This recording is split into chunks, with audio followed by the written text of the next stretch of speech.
Assalamualaikum warahmatullahi wabarakatuh. Perkenalkan, nama saya Rizky Putra Abdillah. Di sini saya ingin menjelaskan tentang klasifikasi hate speech menggunakan metode convolutional neural networks.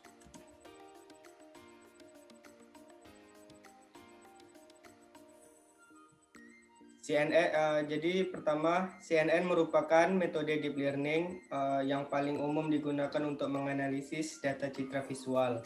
Selain untuk menganalisis data citra, dalam beberapa tahun terakhir, metode CNN terbukti mampu menganalisis bahasa alami yang juga menjadi metode arsitektur yang umum digunakan untuk klasifikasi kalimat. Membangun sistem ini dimulai dari perolehan dataset dari Twitter. Selanjutnya, setiap kalimat yang ada pada set data diberi label sesuai dengan yang telah didefinisi. Hasil klasifikasi terdiri dari kelas yaitu HS atau hate speech dengan keterangan 0 dan 1. 0 di mana itu tidak merupakan hate speech dan 1 merupakan hate speech. Untuk proses klasifikasi kalimatnya, setelah itu masuk pada tahap propose seperti text cleaning, scaffolding, dan tokenizing yang dimaksudkan untuk mengurangi data noise. Selanjutnya, merubah kata tersebut ke bentuk sekuensial. Ini merupakan tahap embedding, merubah korpus kata unik menjadi bentuk vektor, kata menggunakan word vector dengan model CBOW. Setelah itu melakukan normalisasi untuk mendapatkan panjang kalimat yang sama. Pada langkah berikutnya, proses menggunakan satu dimensi CNN multi untuk mendapatkan bobot penilaian sebelum melakukan klasifikasi kalimat ilmiah atau hate speech. Jadi sistem klasifikasi kalimat ini terdiri dari dua, yaitu input kata latih dan input data uji, di mana sebelumnya ada pre-processing ya, seperti text cleaning, scaffolding, tokenizing, word to fact. Selanjutnya baru diberi algoritma satu dimensi convolutional neural networks seperti fungsi aktivasi, max pooling. Selanjutnya ada backpropagation dan pemberian bobot. Pre-processing merupakan tahap mengolah dataset maupun data uji yang akan digunakan untuk proses ekstraksi fitur dan klasifikasi. Tahap pre-processing terdiri dari beberapa tahapan, yaitu text cleaning, scaffolding, dan tokenizing. Nah, yang pertama itu adalah text cleaning. Text cleaning merupakan proses penghapusan karakter non-alphanumerik untuk mengurangi noise pada dataset. Jadi seperti data semua cowok berusaha melacak perhatian, ada tanda titik-titik. Nah, setelah itu di text cleaning semua data-data yang numerik, alfabet itu akan hilang.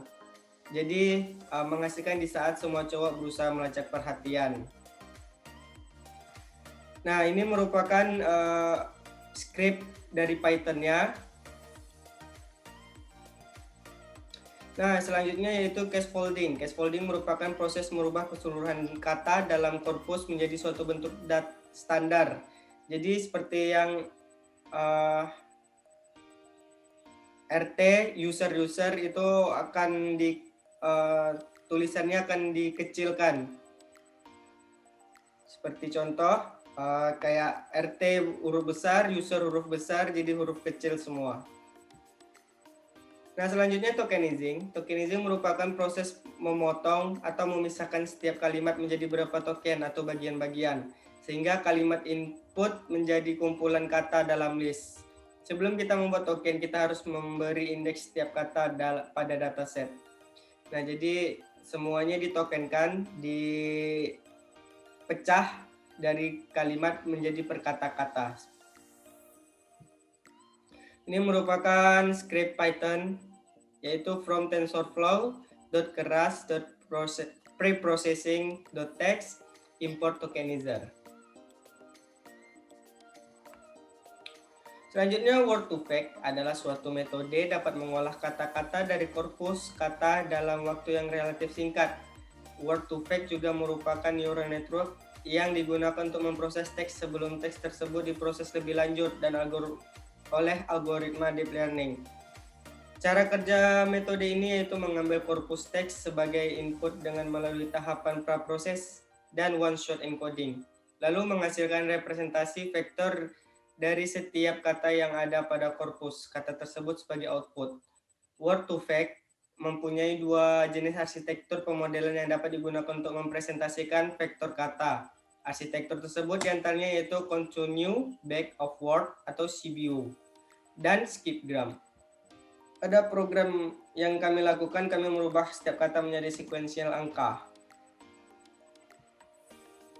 Nah, selanjutnya normalisasi. Normalisasi cara mendapatkan panjang kalimat yang sama. Jadi kita menambahkan padding di setiap kalimatnya sehingga setiap kalimat itu tuh hampir rata sama semuanya, yaitu maksimal katanya 100. Jadi ada kalimat yang terdiri dari 30 kata akan ditambah padding menjadi 100 kata. Nah, pengujian sistem. Jadi pengujian sistem ini setelah dari pre-processing tadi kita uji yaitu dengan memberi script di Python.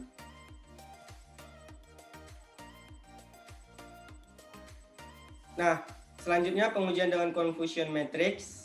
Confusion matrix merupakan salah satu metode yang pada digunakannya untuk mengukur kinerja pada suatu metode klasifikasi. Pada dasarnya, confusion matrix mengandung informasi yang membandingkan hasil klasifikasi yang dilakukan oleh sistem dengan hasil klasifikasi yang seharusnya.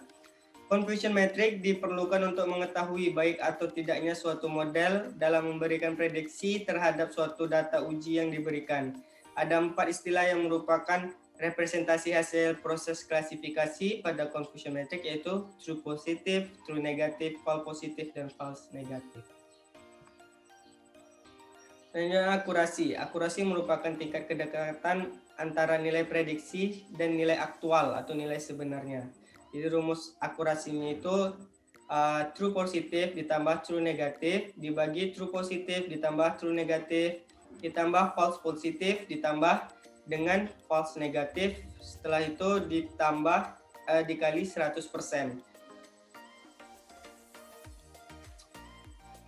Selanjutnya presisi adalah tingkat ketepatan antara informasi yang diminta oleh pengguna dengan jawaban yang diberikan oleh sistem.